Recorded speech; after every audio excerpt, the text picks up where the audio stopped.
Oh, hi, it's on. We're going to answer a question. This is the voice of Reid from readaboutsex.com. This is Cathy from theintimacydojo.com. And this is part 2 of this question. My fiancé feels like he's a great lover, but ... He could use a bit of help revving up my engine. How do I teach him how to do that without making him feel like he's not a great lover? And we were talking about, in the previous video, we were talking about, you mentioned that sometimes we can take responsibility for our own, like bringing our own knowledge. So I'd love to hear more about that. Yeah. I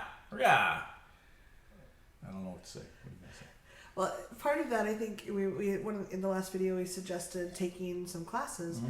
And it's not just, like, sometimes it's very common for, I think women especially, but people to like, oh, my partner's responsible for knowing what turns me on and for doing that. And sometimes knowing ourselves is a really powerful way of starting that dialogue. So whether you touch yourself and learn, like, explore with yourself, have an exploratory night with yourself, like, wow, oh, okay, I like gentle touch, or I like being gripped.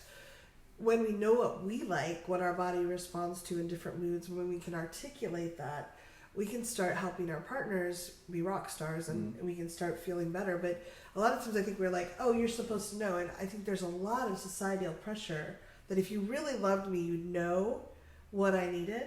Mm-hmm.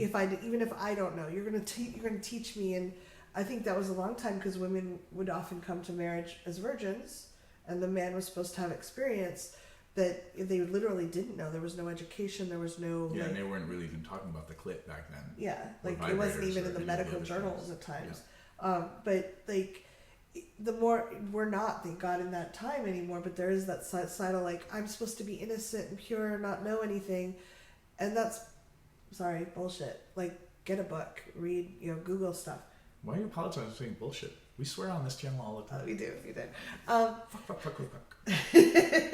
No, but I'm like, go out and find stuff, discover it, because we spend more time researching the daycare we're going to go to or the car that we're going to drive than we do understanding how our bodies work. Where this becomes challenging is, and I'm not saying that this question, and thank you for sending in questions. Yeah, please send us some questions. In this situation, and where I was ending the second video, or the first video, because it was just getting long, was make it a team project to go discover things together. But also don't forget, you can nerd out and discover things on your own, and you should spend time with yourself and your own, like, you should be having sex with yourself. You can have whatever beliefs you want to have about that. I'm just going to say, if you're looking at becoming like fully realized, whatever that means, having more pleasure, more choice in your life, with all the sex negativism and shame that's heaped onto pleasure, and certainly like masturbation and whatnot in American culture. Maybe you grew up in a family or in a culture where it's different. Probably not.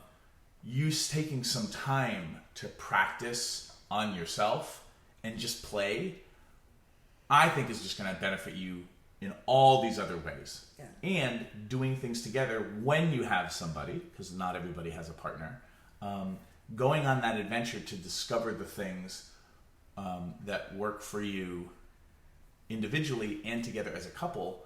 When, like, doing that together is just a great way to, like, light up your brains and nerd out together and have a shared new project. Where the well, I'm going to hand it off to you because I want.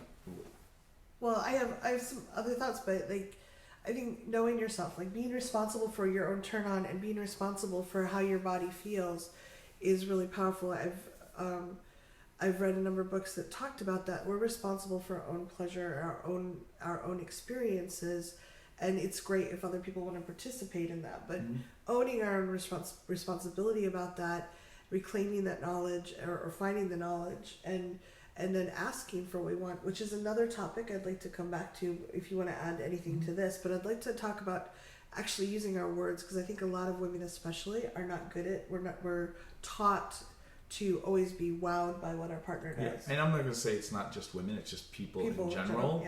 In this day and age are still bad with their words. Yeah, so I'd like to come back and talk about that. Yeah.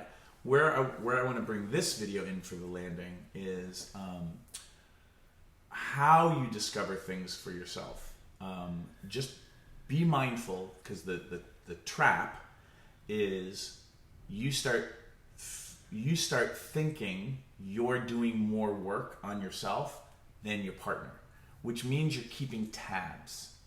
And that's just gonna be a dangerous place, because now it's about, keeping score and what's fair and what's equal. And it's really common for one partner to be much more interested in going down rabbit holes and being research person than the other person. Sure. And again, like I want to make analogies for this to diffuse it a little bit, because I think a lot of people also, they're not aware of how charged sexuality is, and how fraught it is from a culture perspective, because it's just all tangled up. But, if you enjoyed, wine, and your partner nerds out on wine, nerds out on it, what I would do is to be like, oh, I'm glad that wine nerdery is bringing you joy.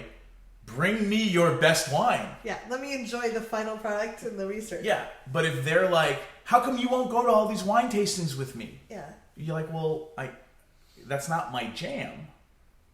But how can I help you get more joy and pleasure out of all the wine nerdery you're doing? Yeah. And then what can we bring back to us so that we have a shared celebration, a benefit that isn't about keeping tabs or score? Yeah.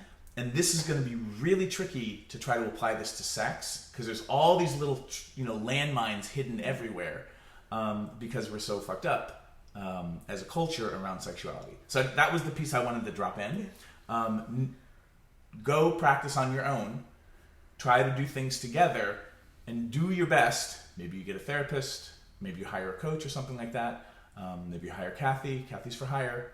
She's expensive, but worth it.